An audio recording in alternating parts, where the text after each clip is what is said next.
Cap 15 Oliva apenas llevaba una semana trabajando en Sombratech. Aunque se trataba de una empresa militar privada que operaba bajo el lema de servir al mejor postor, la peculiaridad de tener 13 Yautjas cautivos ya era suficiente para que la gente hablara. Su labor consistía en vigilar a 3 Yautjas en la zona normal de la reserva.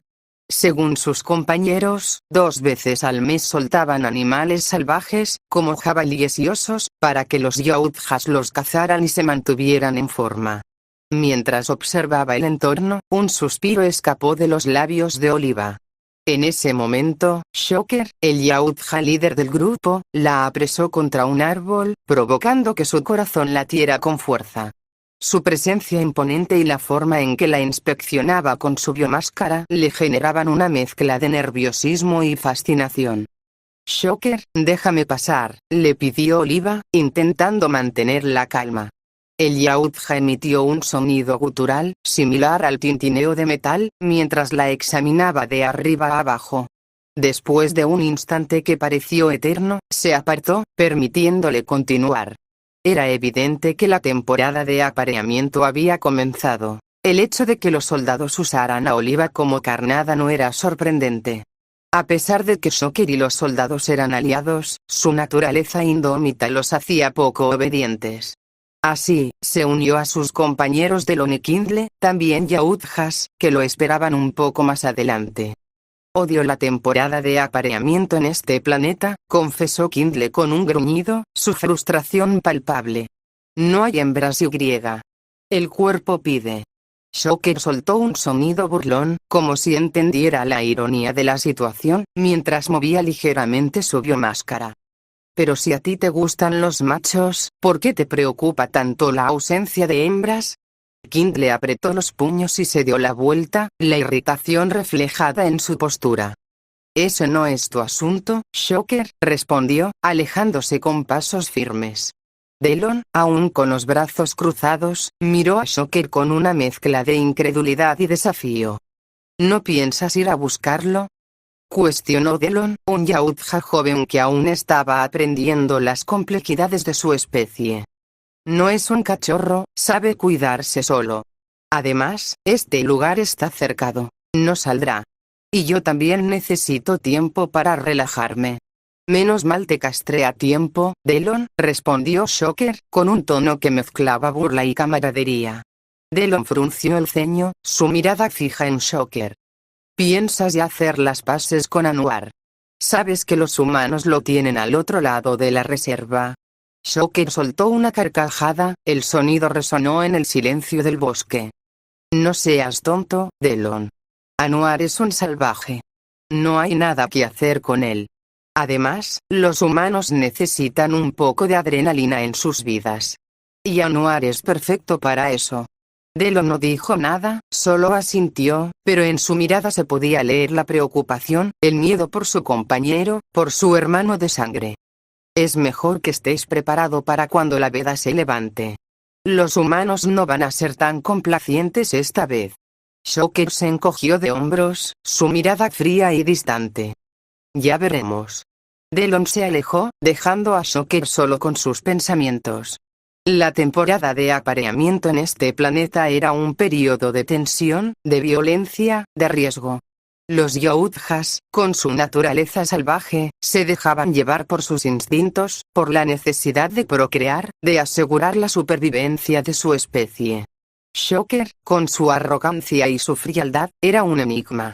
Sus motivaciones, sus acciones, eran un misterio para Delon, para los demás Yautjas, para los humanos. En la reserva de Sombratech, la batalla por la libertad, por la supervivencia, se libraba en un silencio que solo los Yautjas podían comprender. Los humanos, con su tecnología, con su poder, creían tener el control, pero la naturaleza salvaje siempre encontraba la forma de desafiarlos. La pregunta era si los Yautjas lograrían romper sus cadenas, si encontrarían la forma de escapar de su cautiverio, o si se convertirían en esclavos de una ambición oscura que los consumía desde adentro. Shocker, con la mirada fija en el horizonte, contemplaba la reserva. Sus pensamientos se dirigían a Anwar, un Yautja joven, pero con un espíritu indomable. Era un cazador honorable, con una fuerza y una ferocidad que lo hacían destacar. Su captura había sido un golpe bajo, una traición que los soldados de Sombratech habían perpetrado sin escrúpulos. Ya arreglaremos las cosas con él, cuando Zetanu baje a este planeta para reclamar mi alma, murmuró Shocker en su mente, su voz apenas un susurro que se perdía en el silencio del bosque. Zetanu era el dios de la muerte para los Yautjas, un ser mítico que simbolizaba el ciclo eterno de la vida y la muerte. Era una creencia arraigada en su cultura, una fuente de consuelo y esperanza. Shocker, a pesar de su pragmatismo y su escepticismo, encontraba en la creencia de Zetanu un consuelo, una esperanza de que la justicia, aunque tardía, se haría justicia. Tal vez, en ese momento, cuando la muerte me reclame, pueda enfrentar a Noir, y liberarlo de su prisión, pensó Shocker. Una sonrisa irónica se dibujó en sus labios, la sonrisa de un guerrero que sabía que la muerte era solo un paso en su viaje. Suspiró, mientras continuaba caminando por el bosque. La reserva era su territorio, su espacio vital, un lugar que lo llenaba de recuerdos y de emociones. Cada árbol, cada arroyo, cada sendero, le hablaba de su pasado, de su presente, de su futuro. Se dirigía al río, un lugar que se había convertido en su santuario, su lugar de paz. El agua, un elemento esencial para la vida, era un símbolo de pureza y de renovación para los Yautjas. Shocker necesitaba purificarse, limpiarse de la oscuridad que se había instalado en su alma. Es hora de poner mis pensamientos en orden, hora de preparar mi cuerpo para la siguiente batalla, murmuró Shocker, su voz firme y decidida. El agua del río, cristalina y pura, fluía con un ritmo constante. Era como si la naturaleza misma le susurrara un mensaje de esperanza, un mensaje que le decía que todo iba a estar bien. Shocker se sumergió en el agua, sintiendo cómo el frío la recorría, cómo la limpiaba, cómo la revitalizaba.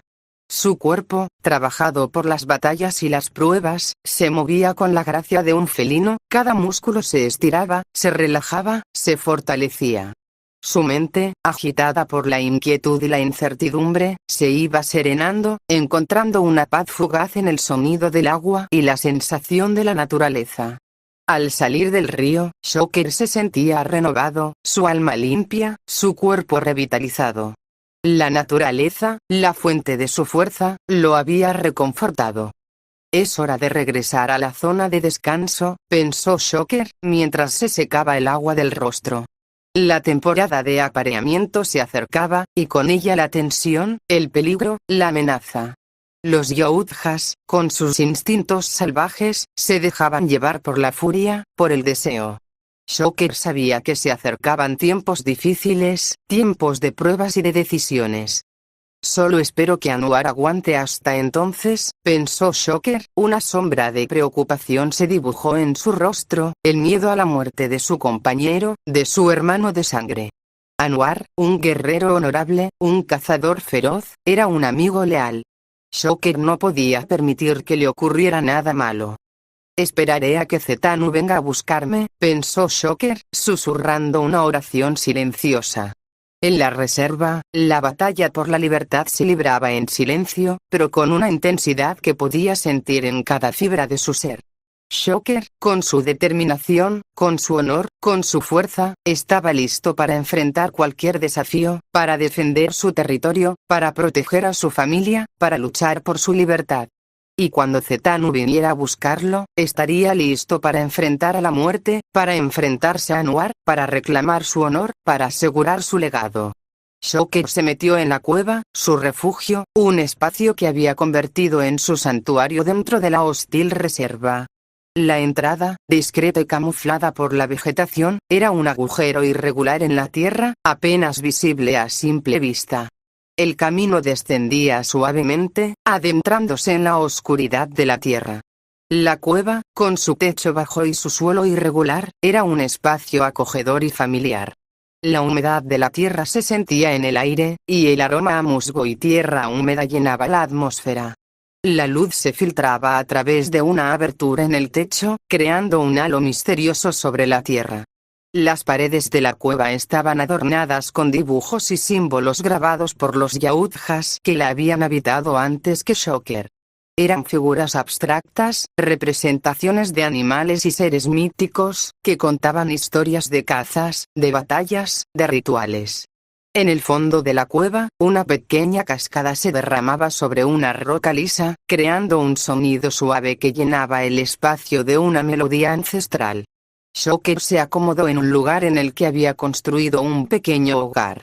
Era un espacio sencillo, con un par de camas hechas de piel de animales, un brasero para encender fuego, y un estante donde guardaba sus objetos personales. «Ya estoy de regreso», anunció Shocker, su voz resonó en el silencio de la cueva. Delon, un Yautja joven, lo esperaba sentado sobre una piedra, su rostro reflejaba una mezcla de preocupación e inquietud. «Me alegra que estés de vuelta», dijo Delon, su tono era suave, pero en sus ojos se podía leer la tensión. Shocker se quitó la capa de piel que llevaba y la colgó en un gancho que había clavado en la pared. Luego, tomó un recipiente de metal y lo llenó de agua del río, la que había purificado. «¿Qué tienes, Delon? Pareces aburrido», dijo Shocker, su mirada era penetrante, como si pudiera leer los pensamientos de su compañero. «No es eso, sabes, esos humanos son molestos en estas fechas», confesó Delon, su voz se llenó de frustración. «No me gusta que no nos dejen cazar a gusto. Sumado a que tú y Kindle están en celo, técnicamente apenas si puedo dormir». Shocker sonrió, una sonrisa irónica que revelaba una mezcla de diversión y preocupación. «Me sorprende que aún te preocupes por Anwar, sabes que él nos considera criminales por, bueno, romper ciertas reglas. Esperaba que lo odiaras». «Solo me preocupo porque Anwar es tu hermano, Shocker. Deberías de valorarlo». Shocker suspiró de cansancio, de frustración, de la carga de la responsabilidad. «No nos compares. Yo tomé mi camino y él el suyo. Así que deja de mencionarlo». Shocker colocó el recipiente sobre el fuego, la llama se eleva con un ruido suave, el agua comienza a hervir. «No sé si a ti te guste, pero este es mi refugio. Aquí me siento seguro, tranquilo. Aquí puedo ser yo mismo, sin tener que fingir». Delon no dijo nada, solo asintió, su mirada seguía reflejando la preocupación. «Espero que Anwar esté bien», murmuró Delon, su voz casi inaudible. Shocker no respondió, solo observó el agua hervir. «Yo también espero que esté bien», pensó Shocker, pero no se atrevió a decirlo en voz alta. La batalla por la libertad se libraba en silencio, en el fondo de la reserva, en las profundidades de la tierra. Y Shocker, con su corazón lleno de preocupación por su compañero, se preparaba para enfrentar la próxima batalla. La batalla por la supervivencia. La batalla por la libertad. La batalla por su honor. Cap 16. El penthouse de Alex, dueño de Sombratech, se erguía como una fortaleza de cristal en la cima de uno de los rascacielos más altos de Nueva York. Las ventanas de piso a techo ofrecían una vista impresionante de la ciudad iluminada, una maraña de luces que se extendía hasta el horizonte.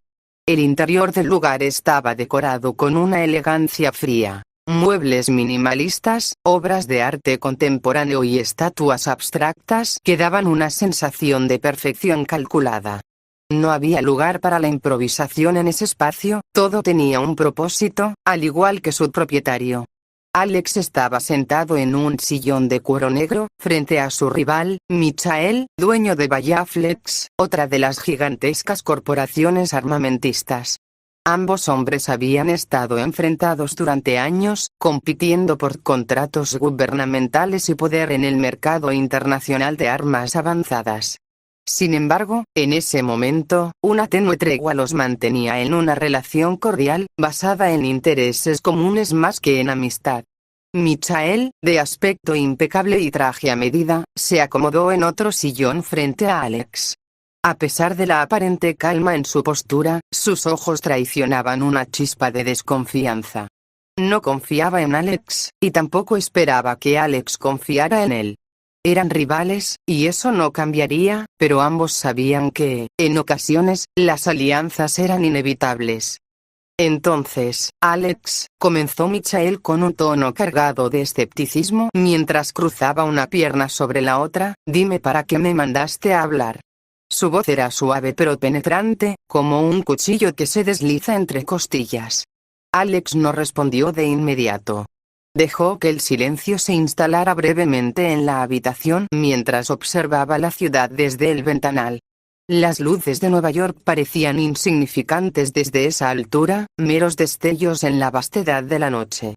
Le gustaba tener esa perspectiva, como si fuera un dios observando el mundo desde las alturas, un mundo que planeaba moldear a su antojo.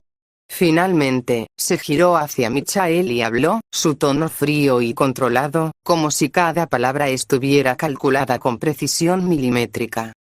Simple. Como sabes, hay un número creciente de activistas que se oponen a que usemos a los Yautjas como aliados. Michael soltó una risa seca, casi desdeñosa. Había escuchado el término aliados demasiadas veces para referirse a los Yautjas, esos cazadores alienígenas conocidos por la humanidad como Predators. Aliados no era la palabra correcta. Eran bestias incontrolables, máquinas de matar diseñadas por la naturaleza para cazar sin piedad. «Serán los tuyos», respondió Michael, dejando claro el límite de su control sobre los cazadores. «Los que yo tengo no siguen mis órdenes. Están todo el tiempo buscando escapar, siempre al acecho de la mínima oportunidad para recuperar su libertad. Ya sabes cómo son estas criaturas». Alex lo observó sin pestañear. Sabía que Michael tenía razón en una parte. Los Yautjas eran salvajes por naturaleza, su instinto de caza estaba incrustado en lo más profundo de su ser. Pero Alex había logrado algo que pocos creían posible. Había hecho que algunos de ellos cooperaran, aunque fuera temporalmente, utilizando una mezcla de tecnología avanzada y una cuidadosa manipulación psicológica. Era un equilibrio delicado, pero funcionaba. «Los atrapaste en plena cacería», continuó Alex, con cierto desdén. «Pero ese no es el punto. Lo que quería decirte es que pienso organizar una demostración. Una oportunidad para que el mundo vea a estos Yautjas de cerca, en un entorno controlado. Quiero que la gente entienda lo que tenemos entre manos». Michael arqueó una ceja, visiblemente intrigado. «¿Una demostración?». Su tono era sarcástico, como si no creyera del todo en lo que estaba oyendo. «¿Y qué piensas hacer? ¿Un espectáculo público donde los pongas a luchar entre ellos?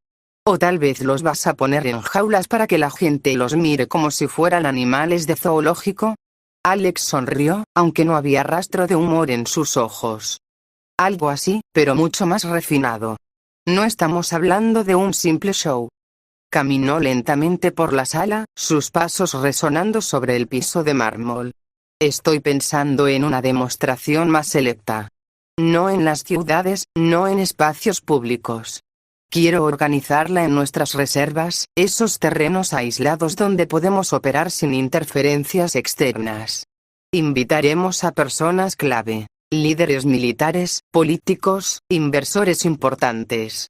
Gente que pueda ver de primera mano lo que los Yautjas son capaces de hacer y cómo podemos aprovechar ese poder». Michael se recostó en el sillón, aún cruzado de brazos, pero ahora más atento.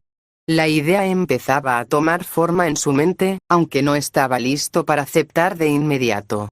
Conocía demasiado bien el riesgo que implicaba trabajar con Predators. Las criaturas eran letales, impredecibles, y cualquier error podía tener consecuencias devastadoras. «¿Y cómo piensas mantener el control?», preguntó Michael con frialdad.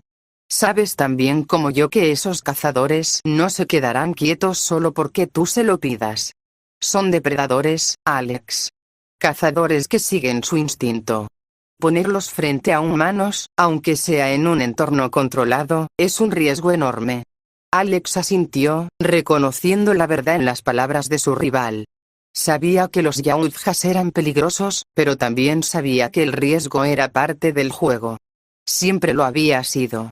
Sin embargo, había desarrollado tecnología avanzada, dispositivos que inhibían temporalmente las habilidades de los Yautjas, algo que le daba una ventaja sobre la situación. No te preocupes por eso, dijo Alex, mientras caminaba de nuevo hacia el ventanal, observando la ciudad como si fuera una jungla más, donde él también era un cazador. He tomado precauciones. Tenemos los inhibidores de movimiento y los campos de contención listos para asegurarnos de que todo se mantenga bajo control. Además, el entorno estará preparado. Los Yautjas cazarán en áreas designadas, lejos de los invitados, pero lo suficientemente cerca como para que puedan presenciar su destreza sin poner en riesgo sus vidas. Michael lo miró con cautela. Sabía que Alex tenía la capacidad tecnológica para realizar algo así, pero la imprevisibilidad de los Predators era legendaria. Las criaturas no seguían las reglas humanas, y cualquier mínima falla en los sistemas de seguridad podía significar una masacre. Sigo pensando que es demasiado arriesgado, respondió finalmente. No voy a poner a mis Yautjas en juego por una de tus demostraciones de poder. Sabes lo difícil que es mantenerlos bajo control. Yo paso. Alex no pareció sorprendido por la respuesta de Michael. De hecho, lo esperaba. Pero también sabía que su rival era un hombre práctico, alguien que podía ser convencido si veía una ventaja suficiente. Así que no se detuvo. Todavía no terminé de hablar, dijo con calma, y su tono cambió ligeramente, volviéndose más persuasivo. No estoy hablando solo de una simple demostración. Esto es más grande que eso. Si hacemos esto bien, si mostramos lo que estos cazadores pueden hacer en un entorno controlado, ganaremos contratos millonarios. Los gobiernos del mundo entero se alinearán para trabajar con nosotros. Tendremos el monopolio de la tecnología basada en Yautjas, y nuestras empresas se convertirán en gigantes indiscutibles en el mercado armamentista. Michael permaneció en silencio, pero Alex podía ver cómo las palabras resonaban en su mente. Sabía que Michael entendía el potencial de lo que proponía. Sombratech y Bayaflex habían estado compitiendo durante años, pero si lograban monopolizar la explotación de los Yautjas, no habría competencia que pudiera hacerles frente. Además, añadió Alex, piénsalo de esta manera. Si lo hacemos juntos, compartiremos tanto los riesgos como las recompensas. No tendrás que cargar con toda la responsabilidad tú solo. Estamos en esto juntos, Michael. O lo estamos, o alguien más tomará el control. Michael se levantó lentamente, ajustándose el traje con un gesto medido. No dijo nada por unos instantes, dejando que el silencio llenara el espacio entre ellos. Finalmente, se giró hacia la puerta, haciendo una pausa antes de salir. Lo pensaré, dijo con frialdad antes de abandonar el penthouse. Alex lo observó salir, su expresión permanecía impasible, aunque sabía que había plantado la semilla en la mente de Michael.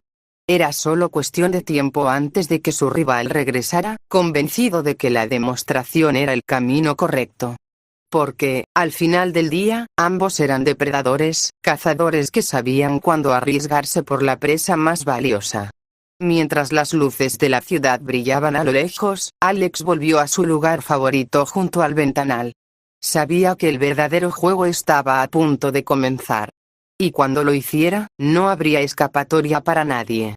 Alex observaba su escritorio con atención, y su mirada se posó sobre un pequeño peón de ajedrez de cristal que había estado allí desde hacía años, una pieza que tomaba en momentos de concentración. El peón, aunque simple y aparentemente insignificante, era una de las piezas más simbólicas del ajedrez. Representaba a aquellos que, con paciencia y estrategia, podían llegar a lo más alto. Alex lo levantó lentamente, sosteniéndolo entre sus dedos, admirando su estructura frágil pero resistente. Al observar la pieza, sus pensamientos se deslizaron hacia su propio pasado, hacia los días en los que él mismo había sido un peón en el vasto tablero del mundo. Incluso una pequeña pieza puede transformarse en una más grande, si se sabe manejar bien, pensó Alex, apretando con suavidad el peón entre sus dedos. Ese pensamiento lo llevó de inmediato a su juventud. Su vida nunca había sido fácil ni sencilla. Había nacido en circunstancias complejas, resultado de la unión de dos mundos peligrosos. Su padre, un alto miembro de la Yakuza, y su madre, una mujer despiadada que pertenecía a la mafia rusa, habían traído al mundo a un hijo que, desde el principio, fue considerado una anomalía, un error. Nacido en México, lejos de las tierras que vieron crecer a sus padres, Alex había sido considerado un bastardo desde el momento en que abrió los ojos. No tenía los rasgos tradicionales japoneses de su padre ni los imponentes y fieros rasgos rusos de su madre. Era un híbrido que no pertenecía a ninguno de los dos linajes, y por eso, había sido apartado por ambos. La mafia rusa, a la que pertenecía su madre, no era la típica organización criminal que se veía en las películas. Se trataba de una red extensa y brutal, conocida por su crueldad y sus negocios con tráfico de armas y drogas. Controlaban gran parte del mercado negro en Europa del Este y sus operaciones se extendían incluso a Asia. Su madre, Tatiana, había sido una de las figuras más influyentes en esa red, temida tanto por sus aliados como por sus enemigos. Fría, calculadora y despiadada, Tatiana no se dejaba llevar por las emociones, y eso incluía a su propio hijo. Alex nunca fue más que una herramienta en su vida, una pieza que, al no cumplir con las expectativas, fue relegada a las sombras. Por otro lado, su padre, Kenji, había sido un miembro respetado y temido de la Yakuza. En Japón, Kenji era conocido por su habilidad para negociar en los términos más difíciles, utilizando tanto la diplomacia como la violencia cuando era necesario. Sin embargo, Kenji nunca llegó a ver en Alex un sucesor digno. Si bien Alex compartía su sangre, para Kenji era un ser sin identidad clara, alguien sin un verdadero lugar en el mundo de la Yakuza, un bastardo que no podría heredar su legado. Así, Alex creció sin el apoyo emocional ni el respeto de sus padres. En lugar de encontrar consuelo en sus raíces, se vio obligado a forjar su propio camino. Pero, como el pequeño peón de cristal que sostenía en sus manos, Alex supo desde una edad temprana que, con la estrategia adecuada, incluso el más débil podía llegar a la cima. Desde joven, Alex había desarrollado una fascinación inusual por las armas. Mientras otros niños de su edad jugaban con juguetes, él desmontaba todo lo que encontraba a su alcance, tratando de comprender su funcionamiento. Cuando finalmente tuvo acceso a armas de verdad, esa curiosidad se transformó en una obsesión. A los 16 años, ya sabía cómo construir explosivos caseros y modificar armas de fuego para hacerlas más letales. Esa habilidad no pasó desapercibida para las figuras más peligrosas en su entorno. Fue entonces cuando decidió alistarse en el ejército, no por patriotismo ni por un sentido de deber, sino porque sabía que allí tendría acceso a las mejores armas, la tecnología más avanzada y un entorno que le permitiría perfeccionar su arte. Su tiempo en el ejército no fue sencillo. Siempre fue visto como un extraño, alguien que no encajaba en el molde tradicional de un soldado. Sin embargo, Alex no tardó en hacerse un nombre. Su habilidad para fabricar, modificar y mejorar armas le ganó el respeto de sus superiores y compañeros. Poco a poco, ascendió en las filas, y su talento lo llevó a trabajar en la división de fabricación de armas. Fue allí donde comprendió que su verdadera fuerza no estaba en el campo de batalla, sino en el diseño y la creación de las herramientas de guerra. Después de años de servicio, Alex abandonó el ejército para fundar su propia empresa de seguridad. No era una empresa cualquiera, no era como las típicas compañías que ofrecían protección a políticos o celebridades. La empresa de Alex tenía un enfoque diferente. No discriminaba a sus clientes. No importaba quién fueras, si podías pagar, tenías acceso a sus servicios. Esto incluía desde grandes corporaciones hasta individuos de dudosa moral. Lo que Alex ofrecía no era solo protección, sino un ejército propio. Su modelo de negocio era sencillo pero brutalmente eficaz.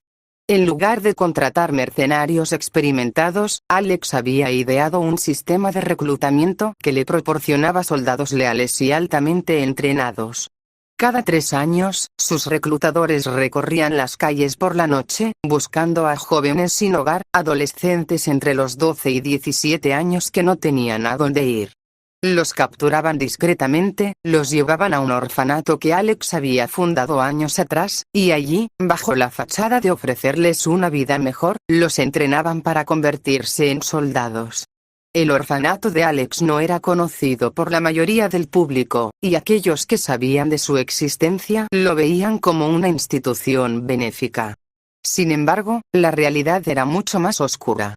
Si uno de los jóvenes no era adoptado antes de cumplir 16 años, su destino quedaba sellado. Se uniría a las filas de soldados de Alex. Los adoptados, por otro lado, tenían la oportunidad de vivir una vida normal, lejos de la violencia y la muerte. Era un sistema retorcido pero eficiente.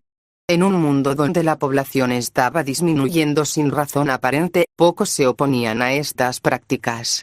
La sociedad, apática y acostumbrada a la decadencia, no veía con malos ojos el reclutamiento de jóvenes sin hogar. Después de todo, no tenían familia ni futuro, y lo que Alex les ofrecía era, en cierto modo, una oportunidad. Los soldados de Alex eran diferentes a cualquier otro ejército. Eran jóvenes, entrenados desde una edad temprana, sin lazos emocionales que los ataran al mundo exterior. No tenían pasado, no tenían familia ni amigos, lo único que conocían era la lealtad hacia el hombre que les había dado un propósito. Esta falta de vínculos personales los hacía extremadamente eficaces en combate y difíciles de corromper. No había traición posible porque no tenían a nadie a quien traicionar, salvo a Alex. Esa era la clave del éxito de su empresa. Mientras otras compañías de seguridad lidiaban con empleados que podían ser sobornados o traicionados por vínculos familiares, Alex tenía un ejército de soldados leales, formados desde cero para servirle únicamente a él. No eran mercenarios comunes. No lo hacían por dinero, lo hacían porque Alex era todo lo que conocían.